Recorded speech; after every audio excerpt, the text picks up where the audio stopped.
Shalom, saudara yang kekasih dalam Tuhan Yesus Kristus. Kali ini kita bicara tentang point of view, titik pandang, sudut pandang atau perspektif ketika kita memilih sesuatu, memilih pekerjaan, memilih jenjang pendidikan, memiliki jenis usaha yang akan kita lakukan, dan segala sesuatu tentu dilatar belakangi oleh kerangka rujukan dan pengalaman yang kita miliki sebelumnya dan melihat keberhasilan dan kesuksesan orang lain. Di dalam Alkitab ada Nabi Samuel yang diperintahkan oleh Tuhan untuk pergi ke Bethlehem menemui Isai dan anak-anaknya untuk diurapi menjadi raja menggantikan Raja Saul. Ketika Nabi Samuel melihat anak-anak yang disodorkan oleh Isai, tentu point of view-nya begitu cocok ketika melihat perawakan tinggi besar dari Eliab, Abinadab, dan Syama. Begitupun Isai menyodorkan ketiga anak itu karena menurut point of view-nya pasti mereka dipilih.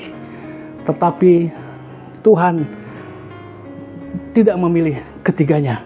Sehingga kemudian Nabi Samuel bertanya kepada Isai, masih adakah anakmu yang lain?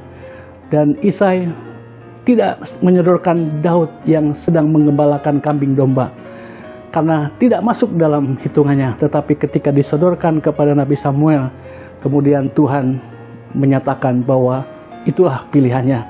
Dialah yang diurapi menjadi raja. Saudara yang kekasih dalam Tuhan Yesus Kristus, ternyata point of view kita dengan point of view-nya Tuhan berbeda sekali.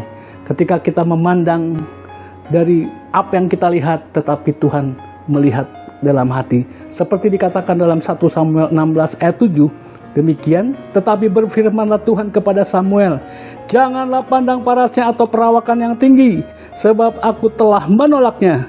Bukan yang dilihat manusia yang dilihat Allah. Manusia melihat apa yang di depan mata, tetapi Tuhan melihat hati. Saudara yang kekasih dalam Tuhan Yesus Kristus, cara pandang kita tentu berbeda dengan cara pandang Tuhan.